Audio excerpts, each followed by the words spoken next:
सभी सखियां आपस में बातें करने लगे कि ये वर जानकी के योग्य है। यदि इनका विवाह जानकी से हो जाए ना तो हम सबके भाग्य खुल जाए, हमें इनके दर्शन होते रहेंगे। नहीं तो इनके दर्शन बड़े दुर्लभ हैं, दर्शन नहीं हो पाएंगे।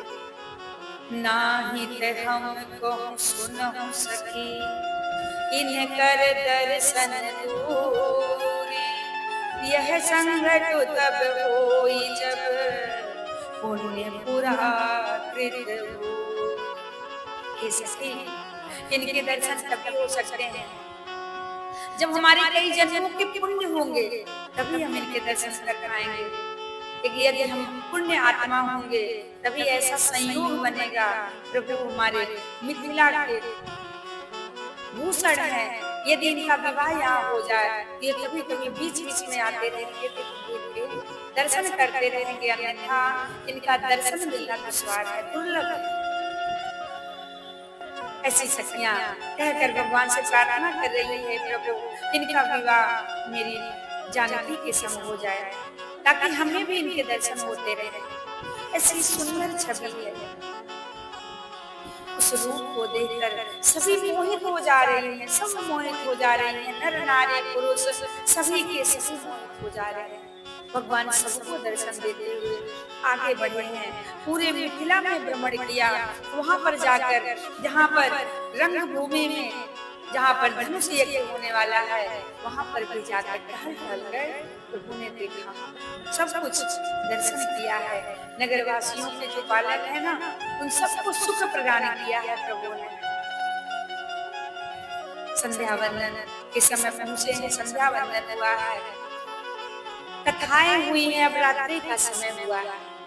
रात्रि में जब रात्रि के 2 प्रहर बीत गए, गुरु जी शयन किए हैं तो दोनों भाई बैठकर चरण दबाने लगे हैं। देखिए भगवान अपने गुरु के चरण दबा रहे हैं, क्यों? क्योंकि भगवान बताकर हम सबको बताना नहीं चाहते हैं, प्रभु हमें दिखाए हैं कि अपने गुरु की सेवा करनी चाहिए, अपने गुरु की आज्ञा का पालन करना चाहिए। यदि गुरु कुछ कह दे उस मार्ग पर चलना चाहिए। भगवान इसलिए पैर दबा रहे हैं ताकि हम सभी लोगों का अनुसरण कर सकें।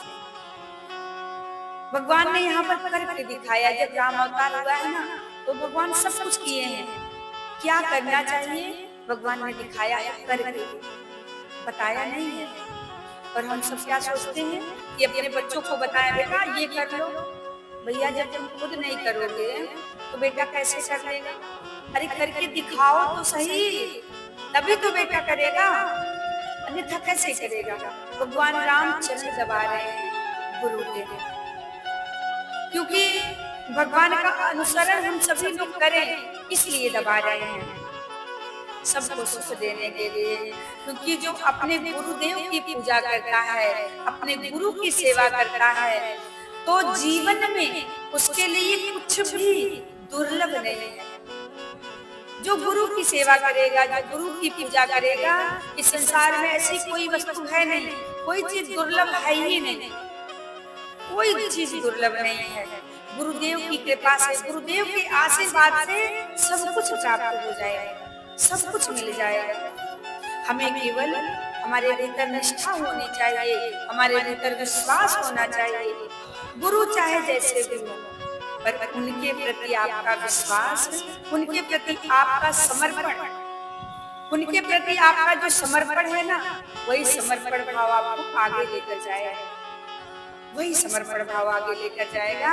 आपका कुछ नहीं बिगड़ेगा, आपका सब भला होगा। इसीलिए कहते हैं ना, संतन के संग लाग रे तेरी बिगड़ी बनेगी, संतन के संग लाग रे तेरी बिगड़ी बनेगी, बिगड़ी बनेगी तेरी अच्छी बनेगी, बिगड़ी बनेगी तेरी अच्छी बनेगी। होए तेरो बड़ भाग रे तेरी अच्छी बनेगी, होए तेरो बड़ भाग रे तेरी अच्छी बनेगी। किसकी बनी? ध्रुव जी की बन गई, प्रहलाद जी की बन गई। ध्रुव जी की बन गई, प्रहलाद जी की बन गई। हरि चरणन में लाग रे, तेरी अच्छी बनेगी। हरि चरणन में लाग रे, तेरी अच्छी बनेगी। संतन के संग लाग रे, तेरी अच्छी बनेगी। तेरी बिगड़ी बनेगी, तेरी अच्छी बनेगी। इसीलिए कहते हैं संतों का संग करिए। संतों का संग करेंगे, संत का आशीर्वाद प्राप्त होगा तो सब कुछ अच्छा अच्छा होगा। एक छोटी सी कथा है, छोटा सा दृष्टांत आप सबको सुनाते हैं। ये कथा आती है, ये देखिए कोई मनगढ़ंत कहानी नहीं है, ये सच्ची घटना है। आपको बताऊं कि वृंदावन में एक ग्वालिन रहती थी। वो रोज मट्ठा बेचने जाया करती थी, और जब दही बेचने जाती ना, सरयू के उस पार, यमुना जी के उस पार जब बेचने जाती, तो जब उसका दही बिक जाता फिर वापस यमुना पार करती। नित्य का उसका यही नियम था। सुबह दही लेती, सर पे रखती और यमुना पार करती, फिर वहां पे जाकर दही बेचकर वापस आती। एक दिन उसकी दही बहुत जल्दी बिक गई, तो उसने देखा कि एक जगह भागवत चल रहा था, बड़ी सुंदर भागवत कथा चल रही थी।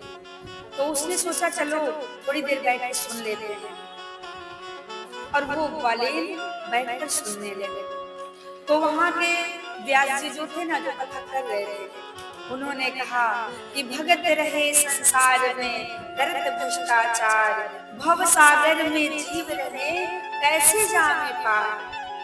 तन बल धन बल बुद्धि बल चले न एक काम, एक बार मुख से कहो जय श्री राधे श्याम।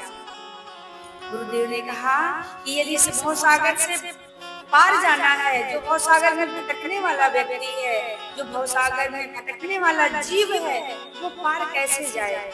क्या उपाय है, क्या मार्ग है? तन बल धन बल बुद्धि बल चले न एक काम, तन बल बल धन बल, इससे तो पार जा नहीं सकते, काम चलने वाला नहीं है। मात्र एक सहारा है। अब आप बताएं कौन सा सहारा है? एक सहारा क्या है? एक सहारा है भगवान के नाम के सहारे जीव भव सागर से पार हो सकता है। इस भव सागर से पार जा सकता है केवल नाम के बल पर। आप कहेंगे नाम के बल पर? हाँ, तो स्वामी तुलसीदास जी लिखते हैं, नहीं कलि कर मन भगति विवेको, राम नाम अवलंबन एको, राम नाम अवलंबन एको, राम नाम अवलंबन एको। मात्र भगवत नाम, एक नाम के बल पर आप इस भव सागर से पार हो सकते हैं।